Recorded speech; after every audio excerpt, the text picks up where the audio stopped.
think he runs through Gary Antoine Russell at Puerto Pueblo. Now, the question is, does he run through Teofimo Lopez? Let's debate it right now. Does he run through Teofimo Lopez? You guys know Teofimo Lopez is coming off that fight with our Arnold Barboza Jr. in the Times Square flop card, where Eddie Hearn tried to use it as an example for boxing and ended up flipping against him. Another thing that I want to talk about, when I got 3 reasons why Turki Al-Sheikh he might be ruining boxing, my friends. And we're still on the first one. I'm just ranting, and I'm talking about the first one. And I'm going to give you guys that first one real quick if you're just barely tuning in. I think he's setting up fights too fast. Don't get me wrong. I think in the beginning, when Turki Al-Sheikh first started, oh, man, Beterbiev, Bivol, all these great fights. Even Conor Brand, Chris Brick, Eubank Jr., one of the greatest fights we got, bro. There's times when it's exciting. But like I said, I think he stole Dana White and the UFC style, how they have the best fight the best, and he tried to implement it into boxing. And it's great for the fans, but it might not be great for the fighters. Here's my second reason why, and it has to do with my first reason, is because boxing, when you lose in boxing, it's different than losing in any other sport, my friend. I'm telling you right now, losing in boxing is different than losing in UFC. It's different than losing in MMA. It's different than losing in football, a team sport, where if you lose, you know what I mean? It's different than losing in baseball. It's different than losing in golf. It's different than losing. I mean, bro, why? I could give you guys a couple of examples of why. When boxers lose, something happens to them, my friends. It seems like the world is ending for these guys. You guys seeing and I think Floyd Mayweather is to blame for this, but you guys see in the UFC, when fighters lose, it's not that big of a deal. It's actually better for them to lose early in their career so they can figure out what type of things they need to work on so they can make their way back into the top 10. That happens a lot. You see a lot of guys come into, I'm giving you an example, come into the UFC with absolutely great striking, right? But then get taken down and lose and they just lose. It's actually better for them because now they know what they need to work on. For boxing, once the fighters lose, guys start going into rehab. Guys start talking about being depressed. They start acting different. They start switching trainers. That happens a lot. Once boxers lose, they start switching trainers. They don't know what to do anymore. They start thinking about retirement. Look at Johnny Tapia. I'm gonna give you guys an example, man. Johnny Tapia, when he lost against Ramon Ayala, both of those times, and he came back and fought against Marco Antonio Barrera and lost. He had an overdose 2 weeks after. And it's not because he won. He didn't win the fight. It's because he lost. Oh, I'm getting heated talking about it because there's a lot of boxers that take this, oh, you got to be undefeated. You got to be undefeated. No, I'm undefeated. Oh, I'm trying to be like Floyd Mayweather. I'm trying to do it. My friends, you don't have to win every single fight, dude. It's not the end of the world anymore. And why I think that's important with what Turki Al-Sheikh is bringing to boxing is because with Turki setting up all these great fights, you're setting up fighters to lose faster. And when boxers lose, tell me I'm wrong. Tell me something doesn't happen to them. There's different boxers, don't get me wrong. Anthony Joshua, a guy who loses. He gets knocked out by Andy Ruiz, gets his heavyweight title stolen, but ends up coming back. What he did to Francis Ngannou seemed like his career just got rejuvenated. His walk-off. We got knocked out by Daniel Dubois. I mean, dude. But this man is a guy who keeps on coming back and is able to stay healthy. You got other guys in boxing where they lose, and it seems like the end of the world, my friends. And I'm not saying everybody. I'm just saying that there's some fighters that are like that, especially when they're young. And Richardson Hitchins, man, he's young, bro. He's young. 20-0, 20-0, just handled your boy George Kambosos Jr. You had George Kambosos Jr. coming in there with the New York Knicks jersey on, like he was all bad, saying, hey, this is my town. This is my town, right? Hey, this is my town. You do nothing, right? Yeah, bring your homies, bring your friends, mate. Bring them all. I have my friends too. I got my homies too, mate. And what did Richardson Hitchins do to him? Brutalized him, my friends. Gave him a little taste of American boxing and his performance, bro. Who's saying that Richardson Hitchins was a runner? Who is saying that Richardson Hitchins was a runner? Homies still. And now your niggas and homies know how I feel. Snoop Dogg, baby. Let's go. Hey, who?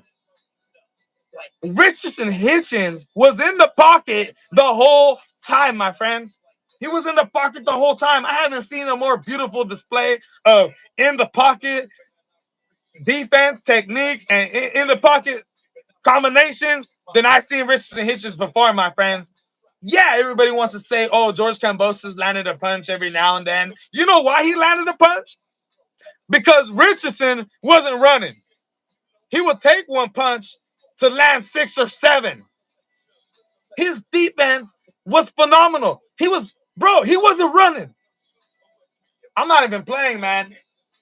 I'm not even playing. I was tripping when I was watching Richardson Hitchins yesterday. And another thing, you guys seen Teofimo Lopez in the stands, right? You seen Bill Haney in the stands. You guys seen him at the press conference, chirping it up, getting Richardson Hitchins' trainer to almost throw the chair at him because he wants to keep running his mouth. When your son is, hey, he's in the middle right now. There's a lot of good things you can say about Devin, and there's a lot of bad things. And there's a lot of bad things you can say about Bill. But don't get me wrong, he's an absolute great seller. He knows how to sell himself as a dad in the sport with his son, with his boxing. I've never seen any better. But still, my friend, I don't think Teofimo Lopez even stepping inside that ring, and I know him and Richardson Hitchins are signed by the same promoter. Hey, hit the like button, my friends. Hit the like button, my people, for reals, man. Shout out to everybody that's watching, dude. I just got off work. I had something on my mind because I was debating this on my TikTok. Somebody was saying that Richardson Hitchins is the best 140-pound out there, and I think it's right. But that he shouldn't fight Teofimo, and I think that's right. I'd rather see that fight next year. I'd rather see Richardson Hitchins get another UK man under his belt. Give him another one. This man's making him tumble. Give him Devin Haney. If you guys, what's up, Sayran? What's up, Sayran? Shout out to you, my boy. We're right here talking about Eddie Hearn. We're recapping the fight that happened on Saturday. I'm giving a couple reasons why I think Turkey might be hurting the sport of boxing. But dude, like I was saying, Teofimo Lopez, okay, he was inside the stadium when Richardson Hitchins fights the fight. He goes inside the ring and he tries to promote it. You know, he's like, oh, the takeover, this and that. He tries to go into the ring acting like he wants that fight. Who you got, Canelo or Crawford? I'm gonna tell you right now. Before we get back on this topic. I'm going for Crawford, man. I'm going for Crawford all day. I'm Latino. My whole family is Mexican. Everybody here is Mexican, my friend. But I also got family that's really from Mexico, that really paid attention to Canelo's career and some of the ducking and choosing and some of the choosing and cherry picking that he was doing throughout his career. Now, don't get me wrong. His resume could be one of the best resumes that we have in Mexican boxing, right? And this is at 168 pounds. Terrence Bud Crawford's last fight was at 154. Right? And he couldn't even finish, homeboy. But here's the thing. You guys know the new no running rule that's been coming out. Canelo has been talking to Turki Al-Ashik. And he's been telling him in his ear, convincing him to set up that rule for one reason. And I'm going to tell you that reason. because they don't like American style boxers. When Canelo fought Floyd Mayweather, I know. A long time ago, long time ago, whole different weight class, whole different Canelo. But even against Laura, even against Amir, even though he killed Amir, don't get me wrong. Every time Canelo fought an American style boxer, not all the time, but when he fought great ones, they have given him challenges. So for sure, he's going to be telling your boy Turki Al-Ashik in his ear that we need to end this rule. And Eddie Hearn's agreeing to it. You know, everybody's agreeing to it. It makes boxing exciting again, but not for American style boxers. Bro, I'm going to have to deport you for going for Crawford. Hey, look, bro, you gonna get ice on me or what? I'm an American citizen, my boy, so I'm good. But don't call him over here, bro. My fucking grandma, my grandpa. Fuck. Nah, my boy. But that was funny. But like I was saying, I have a feeling that I don't think Canelo's in his prime anymore. I'm gonna be honest. I don't think he's in his prime. I don't think it is in his prime. I think he was in his prime 6 years ago, 5 years ago, even 4 years ago. When he was on that chicken. When he was on the chicken. Before he got caught up for eating the chicken.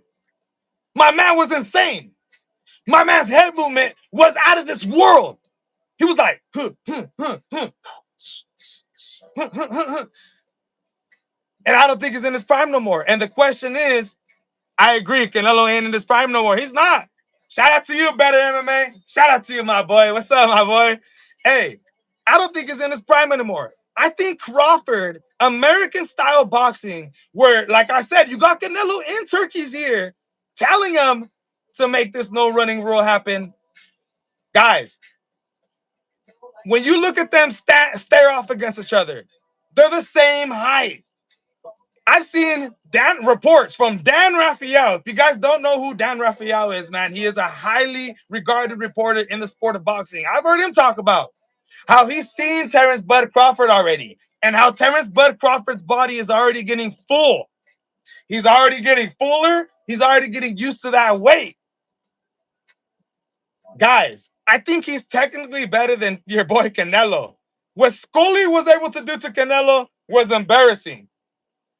But it did show that if Scully would have just thrown a couple more punches, like an American boxer, like a Floyd Mayweather or somebody with actual skills, but is still letting off punches, he would have won that fight. He would have won it. And I know if you're judging me for even talking about Scully right now. Hey, all I'm saying is that Terrence Bud Crawford, to me, skillfully, could be 100 times better than your boy Scully. And I don't think he's the type of guy who's going to be running the whole time. We've seen Terrence Bud Crawford be able to fight in the pocket, but also outside the pocket, my friends, and absolutely have some great boxing skills. You got Shakur Stevenson saying that even he believes that Bud Crawford is going to go into this fight and absolutely dominate. Hey, Shakur Stevenson knows boxing. And I believe some of the people in the chat right here actually know real boxing. I think Terrence Crawford could do this now. That's why I'm going for him. And if he's the underdog, if he's the goddamn underdog, I'm telling you right now, where my damn money at? I'm telling you right now, I'm going to throw 300 on him. I ain't the richest man, my boy. Hey, I'm a blue-collar guy. Hey, I'm a blue-collar kid. I just got out of work right now, man. You know what I mean? But $300 is a cool amount of money for me, my bros. And I'm going to put it on him.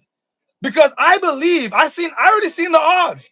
I think some bookkeepers have Canelo as a minus 180. Plus 140 for Terrence Bud Crawford. Let me see what's up with the chat real quick. But let's keep it stacked. How exactly does Crawford beat Canelo, especially looking like he did in his last fight at 160? I know. Running. That's what I'm saying. That no running rule, it ain't going to work in favor for Terrence Bud Crawford. I think he's going to have to run. And I know everybody's pissed off about it, but I ain't. The man is going up 2 different weight divisions.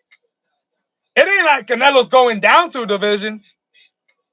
Bud Crawford's gonna have to run. He's gonna have to be on the skates. He's gonna have to flick that jab out there. I don't think he's gonna be able to trade in the pocket with Canelo. If he does, he might be able to land on Canelo, but we just don't want Canelo to land that one big punch. Let's go back to the chat real quick. In a 12 by 12 ring, I think Crawford loses. Oh, yeah. That's small, bro. That's way too small. That's 100%. There's not a lot of room for him to be able to work right there. He's going to be forced to get into the corner. And with an 18 by 18, but a 16 by 16 is a lot more room. You're going to give him a 12 by 12? Damn, that's a tough one. The people sleeping on Crawford are crazy. Hey, I know, dude. I know. And I love it, though. I love it. I want people to keep on doing this, dude. I seen a couple big people out there say that as soon as the odds drop, some people are going to be laying $20,000 on Canelo Alvarez. I know somebody who says he's going to lay $30,000 on Canelo Alvarez. And this is a high, big-time reporter. Do it. Do it. Do it. So me and the homies can get to the goddamn bag. Oh, I swear. I would love to see Terrence Bud Crawford as a plus 200, a plus 300. I'm fucking choking over here, dude. Fucking choking over here. That's how excited I'm getting. People are picking Canelo mostly on name value. I know. Exactly, dude. Exactly. I mean, who? It's Canelo Alvarez. Oh, Canelo Alvarez. The pay-per-view star in boxing right now. Can he take Canelo's punch? That's a good question. Can he take Canelo's punch? So here we go. For my MMA fans out there, I'm gonna compare something to this fight that I think might actually affect this fight. 30 grand on Canelo is crazy. I know. Yeah, that's insane.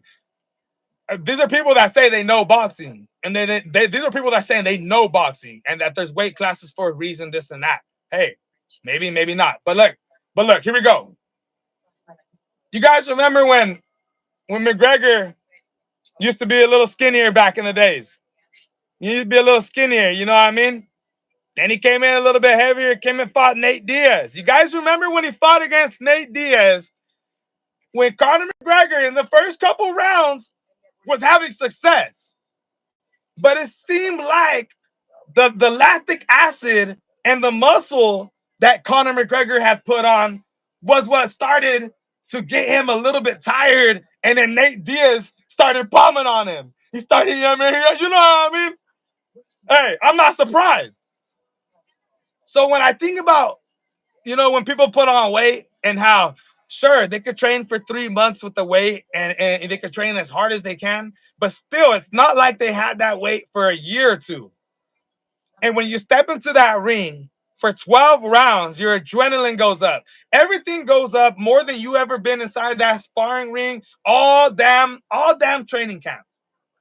So it is very possible, like how I said with Dan Rafael reporting that Terrence Bud Crawford is already looking fuller, which I love, because the faster you get bigger and the more time you have to work with that weight, the better it's gonna help you in the long run.